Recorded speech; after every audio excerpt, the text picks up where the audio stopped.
financial culture can often be short-term, and often thinking about environmental or social issues or sustainable development is not part of, let's say, the professional development of financial professionals. So it's not part of the skills, the learning, and so on.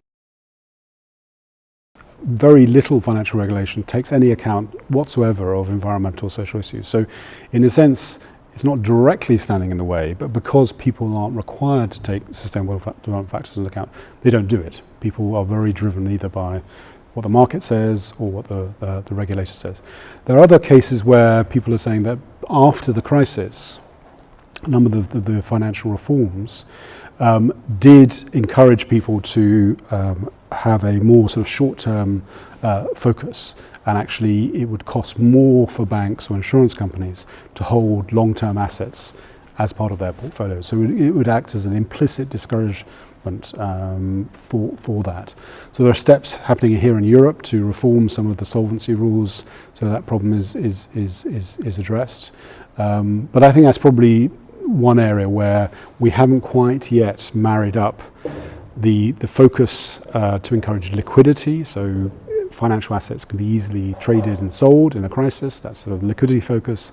That's what we're, and then this longer term focus, which we want for sustainable development. Those two goals haven't yet been balanced out yet.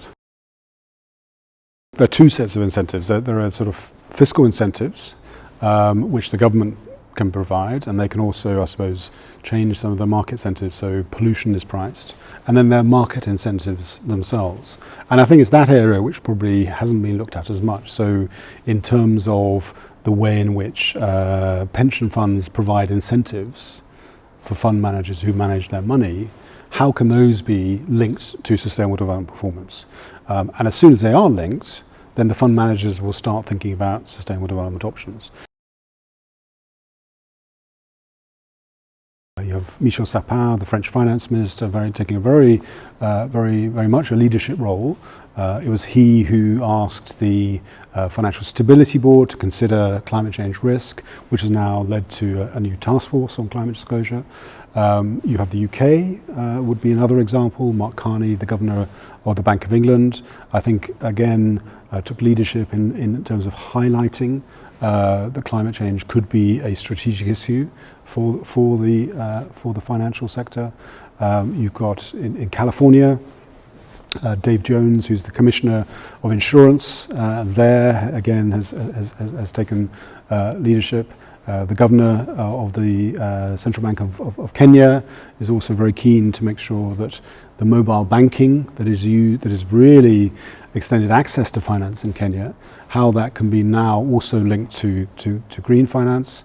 In China, Governor Zhao of the central bank, the People's Bank of China, also been very much thinking about how green finance fits with the overall strategy, overall financial and economic strategy of the central bank, but also has encouraged the establishment, or has driven the establishment of what's called a green finance study group within the G20.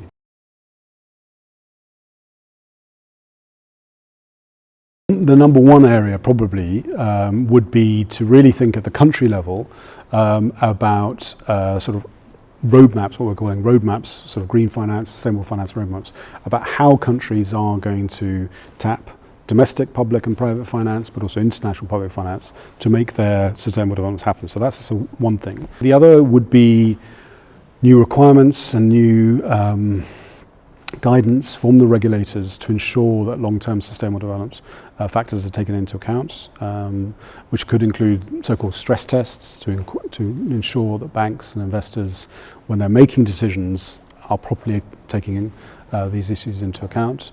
The third is, I suppose, a sort of a market creation element. We talked about green bonds, but really thinking about how other areas of innovation can be scaled up. One of the things that's happening in the financial system, sort of in another part of the financial system, is a whole digitization, fintech, mobile banking, and so on. And how can we sort of harness that development to bring sort of finance closer to particularly people and projects in developing countries? How can we use that, as it's happening in Kenya, to make it easier for people, particularly on low incomes, to get access to the vital services they need: energy, housing, water. And then there's probably a sort of a final area of sort of accountability, particularly to make sure that financial institutions themselves are accountable in terms of their social and environmental performance. We have an FSB task force on climate disclosure. SDGs are more than climate, but I think there's a real interest now to see how do pension funds, banks and so on, how are they reporting so we know that they are making progress in sustainable development.